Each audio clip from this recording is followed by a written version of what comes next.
Chapter number standard 9 chapter number 2 नए मंत्री श्री सुदर्शन जी ने लिखा है। जन्म सन 1896, निधन हुआ 1968। सुदर्शन जी का मूल वास्तविक नाम बद्रीनाथ शर्मा था।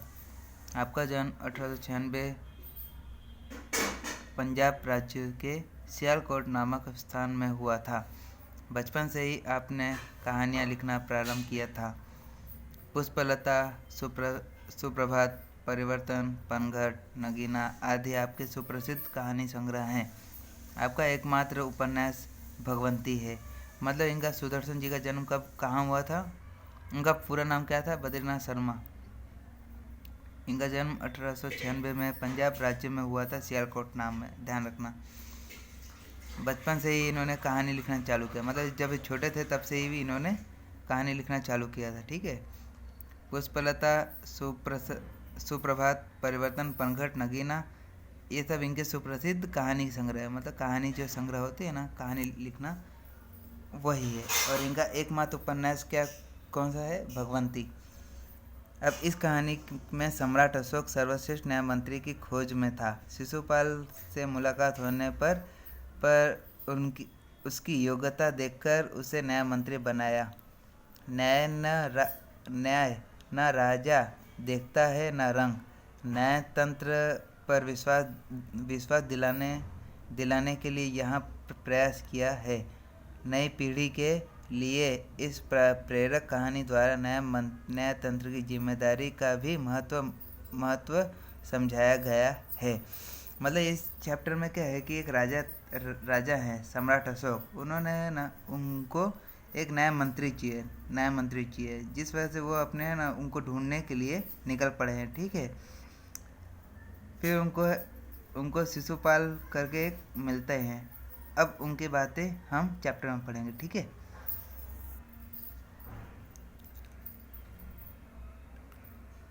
संध्या का समय था। चारों ओर अंधकार फैल चुका था। ऐसे में किसी ने बाहर से घर का दरवाज़ा खटखटाया। कौन है? ब्राह्मण शिशुपाल ने थोड़ा सा दरवाज़ा खोलते हुए पूछा। एक परदेसी बाहर से आवाज़ आई। क्या मुझे रात काटने के लिए स्थान मिल जाएगा? जैसे ही शिशुपाल ने पूरा दरवाज़ा खोला, उनके सामने एक नवयुवक खड़ा था। उन्होंने मुस्कुराकर कहा, यह मेरा सौभाग्य है। अतिथि के चरणों से यह घर पवित्र हो जाएगा। आइए पधारिए। अतिथि को लेकर शिशुपाल घर में गए और उनका आदर सत्कार किया।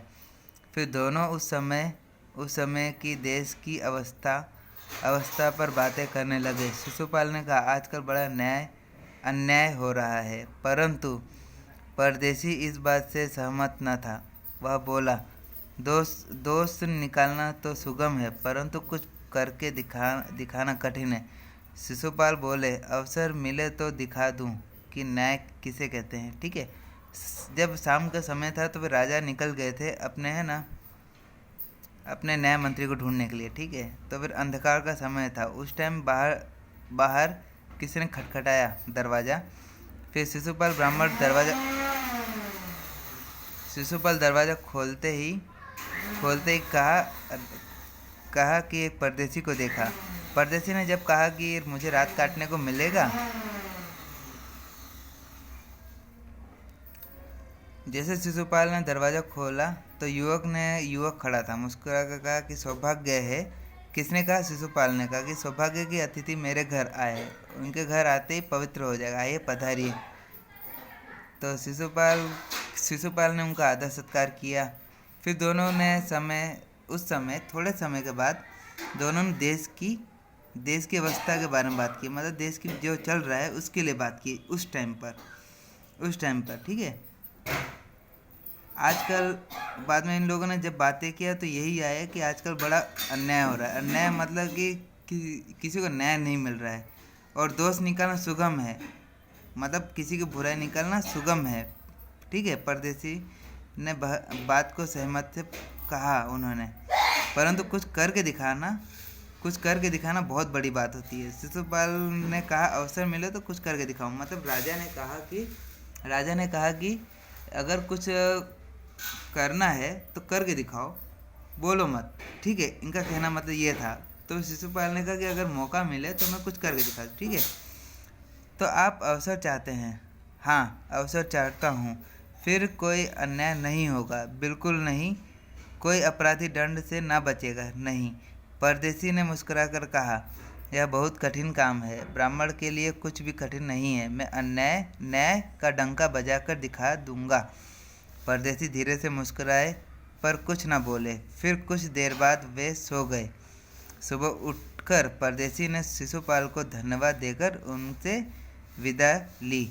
मतलब ये था कि इतने में ये था कि उनको है ना, अगर नया मंत्री बन जाए तो उनको उनके राज्य में या फिर उनके रहने पर किसी को अन्याय नहीं होगा, सबको न्याय ही मिलेगा। ठीक है, डंका बजाने का मतलब ये था कि हर जगह न्याय की चर्चा ही होगी। ठीक है, और सबको न्याय ही मिलेगा, अन्याय किसी के साथ नहीं होगा। ठीक। कुछ दिनों बाद शिशुपाल के घर कुछ सिपाही आए और उन्हें दरबार में चलने के लिए कहा।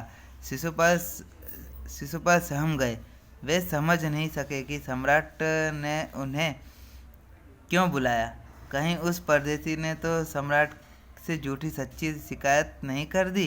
दरबार में पहुंचकर शिशुपाल का कलेजा धड़कने लगा जब उन्होंने देखा कि परदेसी ही सम्राट अशोक हैं। मतलब जैसे थोड़े दिनों बाद शिशुपाल के घर पे सम्राट अशोक जी ने सिपाही को भेजा था उनको लेकर आने के लिए।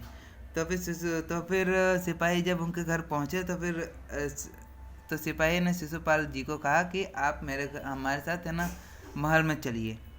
ठीक है, तो फिर उन्होंने कहा, उनको दिमाग में ये चलने लग गया कि क्या वो परदेसी जो आए थे वो झूठी सच्ची जो बात कही थी मैंने वो सम्राट जी से तो नहीं कह दी।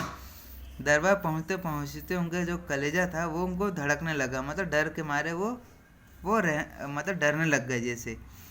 जैसे वो सम्राट अशोक जी को देखे तो उनको वही लगा कि ये परदेसी थे जब मेरे घर पे आए थे। ठीक है, सम्राट अशोक बोले, ब्राह्मण देवता, मैं आपको न्याय का अवसर देना चाहता हूँ। आप तैयार हैं?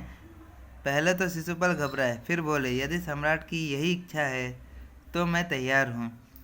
बहुत ठीक, कल से आप न्याय मंत्री हुए, सम्राट ने कहा और अपने हाथ से अंगूठी उतारकर शिशुपाल को पहना दी।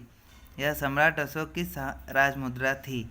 मतलब ये था कि जैसे कि राजा जी ने कहा सम्राट ब्राह्मण से कि आपको मैं न्याय मंत्री बनाना चाहता हूँ, क्या आप तैयार हैं? तो शिशुपाल थोड़ा घबराए, लेकिन उन्होंने कहा अगर आपकी इच्छा है तो मैं तैयार हूँ। ठीक है, और उनको न्याय मंत्री का जो मुद्रा था, जो हम जैसे हम पदवी के लिए कुछ उनको आईडी कार्ड देते हैं, वैसे इन्होंने उनको आईडी कार्ड दिया कि यही है न्याय मंत्री। ठीक है, न्याय मंत्री का जैसे अंगूठी को ही आईडी कार्ड जैसे बनाकर उनको पहना दिया। अब आप ही हो न्याय मंत्री। ठीक है, अब शिशुपाल न्याय मंत्री थे। उन्होंने राज्य की समुचित व्यवस्था करना आरंभ कर दिया। उनके सुप्रबंध से राज्य में पूरी तरह शांति रहने लग गई। किसी को किसी प्रकार का भय नहीं था।